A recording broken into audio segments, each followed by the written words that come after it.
Morning everyone. Right, we're on Friday. Chapter 7, The Visit. Humphrey blundered down the stairs with Pickering right behind him and wrenched the front door open. "Good Lord, you smell terrible," said a disdainful female voice, "and you're not even dressed." Humphrey snorted as if he'd been slapped and gawped at the stunning woman on the doorstep. She had gold lips and her skin shimmered like a polished marble. Her black bobbed hair framed a large pair of sunglasses that wrapped around her face like a visor. He wondered if she was a movie star. He felt Pickering buffeting against his backside, trying to see who was at the door. "Am I addressing Mr. Pickering Risk and Mr. Humphrey Gamble?" the woman asked, sneering. "Indeed." Pickering squeezed past and bowed low. "Pickering Aloysius Risk, Esquire, at your service. How may I help you?" The woman, who was leaning on two black sticks and wearing a white lab coat, reached into her pocket and withdrew a clenched fist decorated with a dazzling array of diamond rings. The cousins stared, mesmerised, as she lowered her hands, and 5 black fingernails sprang out like flick knives, revealing 3 dead beetles in her palm. One was red, one was green, and one was gold. "Recognise these?" A painted eyebrow arched above her sunglasses. Humphrey stared uncomprehendingly at her hand. "Have you come about the boy?" he asked gormlessly. "What boy?" With a yell, Pickering pushed Humphrey aside and slammed the door. "What's the matter with you?" Humphrey asked. "What's the matter with me? What's the matter with you?" Pickering panted, his back against the door. "Do you want to go to prison? Don't tell her anything, especially not about the boy." His eyes whirled. "She must be from the council." "She doesn't look like she's from the council. Did you see her car across the road?" Humphrey whistled. "Now that's what I call a passion wagon." "She has to be from the council." "I think she liked what she saw." Humphrey beat his chest like a gorilla. "Otherwise, how do you explain those beetles?" "What beetles?" "The ones in her hand." "The sweeties?" "They were beetles, not sweets, and those weren't just any beetles." Pickering clapped his hand to his forehead. "They're the same 3 beetles I pulled from my hair and posted to the council 3 weeks ago to show them how squalid you are. Red, green and gold." "We could open the door and find out," Humphrey suggested, sniffing his armpits and checking his breath. "No," Pickering shook his head vehemently. "We have to get rid of her." "I can hear you." The woman's voice stabbed through the door like a knife. Pickering yelped and leapt forwards. Humphrey made a decision. It wasn't every day a pretty lady knocked on his door, and he wanted to keep talking to her, so he lifted Pickering out of the way and reopened the door. "My most gigantic apologies," he said, bowing. "Ignore my cousin. He's not right in the head." He crossed his eyes and stuck out his tongue to demonstrate Pickering's craziness. "Mr. Humphrey Winston Gamble at your service." He offered his clammy hand. "Who are you?" Pickering demanded. "What do you want?" "My name is Lucretia Cutter." The woman lifted her chin as if she expected the cousins to have heard of her. Humphrey stared blankly back at her and looked at Pickering, who obviously hadn't heard of her either. "Look, you have something that I want," she said. "You bet I have." Humphrey sucked in his gut and puffed out his chest. "I'm prepared to pay you," Lucretia Cutter said, handsomely. "Go on," Pickering said. "There have been reports of exotic beetles in this part of the city." Pickering's eyes narrowed. "I haven't seen any beetles." She held out the 3 beetles again. "Really? Because I believe you sent these to the Health and Safety Department of the council."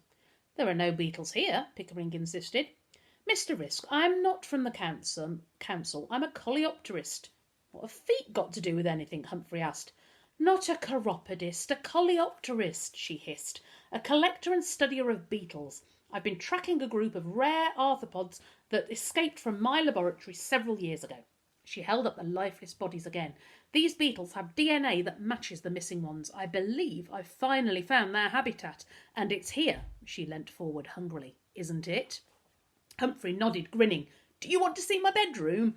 Pickering pulled him backwards into the hall. "Stop nodding like a fool," he hissed. "This could be a trap." "Mr. Risk, please, this is not a trap. It's a simple business transaction." She held out a glossy black rectangle. "Here's my card." Humphrey and Pickering both lurched for it, but Humphrey grabbed it first, and Pickering had to stop himself from knocking into Lucretia Cutter by grabbing the door frame. The tip of his nose halted a millimetre from a sparkling black brooch pinned to the lapel of her lab coat and tethered by a fine platinum chain. "It's alive!" Pickering squealed as the brooch slowly travelled across Lucretia Cutter's coat. "It's a stag beetle encrusted with black diamonds. Black diamonds are rare, but stags are even rarer now." Lucretia Cutter ran a finger over the glistening black stones, and the beetle stopped moving. "It's my take on a Makesh, and it's priceless." "What?" Makesh, bejewelled beetles, a living brooch from Mexico. Isn't it stunning? Oh, it's, lovely. Pickering wrinkled his nose. It's a pity the exotic beetles aren't on your premises. She cocked her head and curled her gilded top lip. Because I pay by the insect. You want to buy them? Pickering asked, stunned. Yes. All of them? Humphrey couldn't believe what he was hearing. Yes, all of them. But there's thousands, Humphrey marvelled. Are there? How interesting. Lucretia Cutter tipped her head back, exposing her perfect neck. They must have bred, she sighed, and then swooped close to Humphrey. Are they exhibiting any unusual behaviour? He stuttered.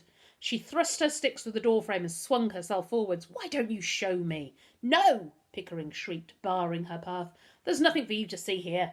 The image of a boy tied to a chair and covered with cranberry sauce flashed into Humphrey's head, and he joined Pickering to block the hallway. Lucretia Cutter reared up threateningly, suddenly seeming impossibly tall. Let me in. I'm sorry, you have to leave now. Bye-bye, Pickering shouted in a voice filled with terror. Thank you for your visit. Suit yourself, Lucretia Cutter said angrily, backing out of the doorway. You have my card. I'll give you a week to think about it. As she turned back to her car, two men dressed in black got out.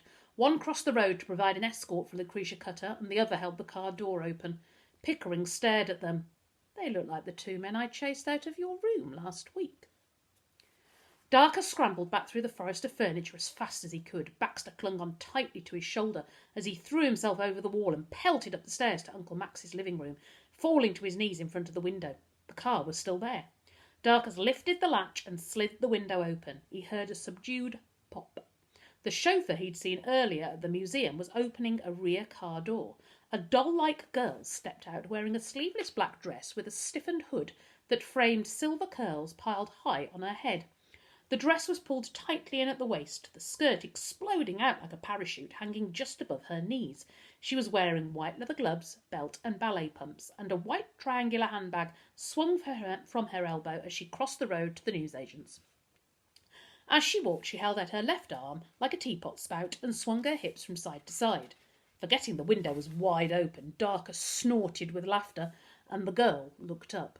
He froze, a broad grin plastered on his face. The girl raised her gloved hand to her lips and blew him a kiss before flouncing through Mr. Patel's shop door. Darkus felt himself grow hot. What did she do that for? He wondered crossly, leaning out of the window as far as he could. But the girl was inside the shop now. He could hear murmuring from Humphrey and Pickering's doorstep, but he couldn't make out anything they were saying. He leant out as far as he dared to see if it made any difference. A silvery laugh startled him. The girl was back, standing in the middle of the road, sucking a lollipop. Looking up at him, she took a small white card from her handbag, waved it at him, and let it drop to the ground, returning to the car without a backward glance. Wait! Humphrey's voice boomed. What would you do with all those beetles? Darkus glanced down. Lucretia Cutter was looking back over her shoulders at the cousins, a cruel smile twisting her gold lips. Kill them, Mr. Gamble. Kill them all. And once they're dead, I'll stick pins in the special ones and add them to my personal collection. Leaning forward over her cane, she swung away, ignoring the hand of her bodyguard. Her elbows struck up at right angles like the legs of a praying mantis, her black skirt snaking behind her like the body of a centipede. I wonder what's wrong with her legs, he thought, giving an involuntary shiver as he watched her move. A feeling of dread like a cold mist settled over his stomach.